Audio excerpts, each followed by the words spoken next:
Good evening friends, आपका स्वागत है हमारे YouTube channel learning point with Abhishek में।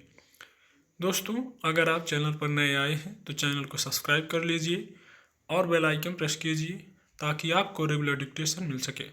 100 शब्द प्रति मिनट डिक्टेशन स्टार्ट। बिहार में हुए विधानसभा चुनावों के नतीजे आ चुके हैं और उसके मुताबिक एक बार फिर भाजपा के नेतृत्व वाले एनडीए यानी राष्ट्रीय जनतांत्रिक गठबंधन को सरकार बनाने लायक बहुमत मिल गया है। इसके बरक्स राजद नीति महागठबंधन ने सत्ताधारी एनडीए को कड़ी टक्कर दी, लेकिन बहुमत के आंकड़े से पीछे रह गया। नतीजों के मुताबिक एनडीए को 125 सीटें मिली और महागठबंधन को 110। सबसे ज़्यादा सीटें हासिल कर राष्ट्रीय जनता दल, जहां सबसे बड़ी पार्टी के रूप में सामने आया, वहीं भाजपा दूसरे स्थान पर रही। जदयू को पिछले चुनावों के मुकाबले बड़ा झटका लगा, वहीं कांग्रेस को ज़्यादा नुकसान उठाना पड़ा।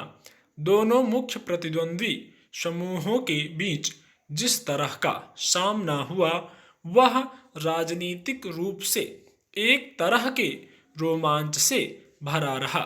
चुनावी रैलियों के लिहाज से देखें तो महागठबंधन की रैलियों में जिस तरह का व्यापक जन समर्थन दिखा था, उससे ये संकेत उभरे कि राज्य में इस बार सत्ता विरोधी लहर है और इसका फायदा राजद को मिलेगा।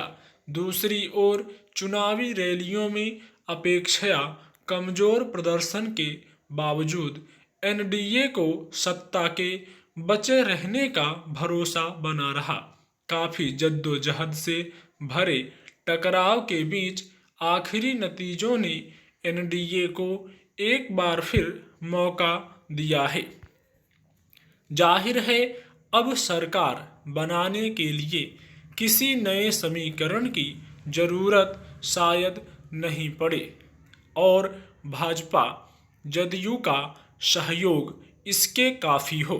एनडीए ने नीतीश कुमार को ही फिर मुख्यमंत्री बनाने की बात कही थी, लेकिन जीती गई सीटों के समीकरण के मुताबिक अब यह देखने की बात होगी राजद को फिर से मुख्य विपक्षी दल का दर्जा मिल जाएगा, मगर सरकार गठन के बाद ही ये तस्वीरें साफ हो सकेंगी।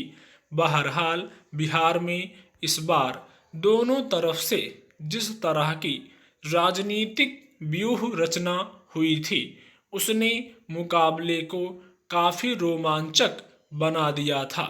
एक ओर एनडीए के घटक लोजपा के मुखिया चिराग पासवान ने स्वतंत्र रूप से चुनाव लड़ने की घोषणा कर दी, तो दूसरी ओर असदुद्दीन ओवैसी, पप्पू यादव, उपेंद्र प्रसाद कुशवाहा आदि नेता दो अलग मोर्चे में थे। इसका असर परिणामों पर दिखा, जहां लोजपा की उपस्थिति का बड़ा खामियाजा जदयू को उठाना पड़ा, वहीं बाकी छोटे समूहों को जिन मतदाताओं का समर्थन मिला, उसका असर महागठबंधन की सीटों पर पड़ा। यो मतगणना के दौरान कई जगहों से गड़बड़ियों की भी शिकायतें आईं, लेकिन आखिरकार नतीजों ने राज्य की भावी सरकार का राजनीतिक पक्ष स्पष्ट कर दिया। कुछ उतार चढ़ावों को छोड़ दें तो लोकतंत्र की यही खासियत है। अब यहाँ से आगे बिहार को एक बार फिर नई उम्मीदों के साथ आगे बढ़ना होगा।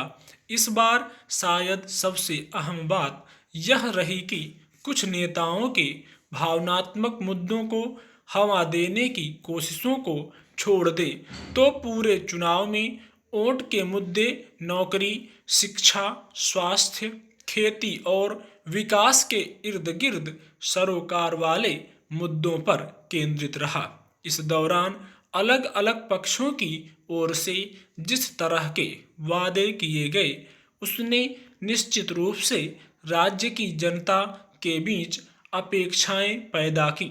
लोग महामारी और पूर्णबंदी की मार से किस कदर परेशान हो चुके हैं, यह किसी से छिपा नहीं है। स्टॉप।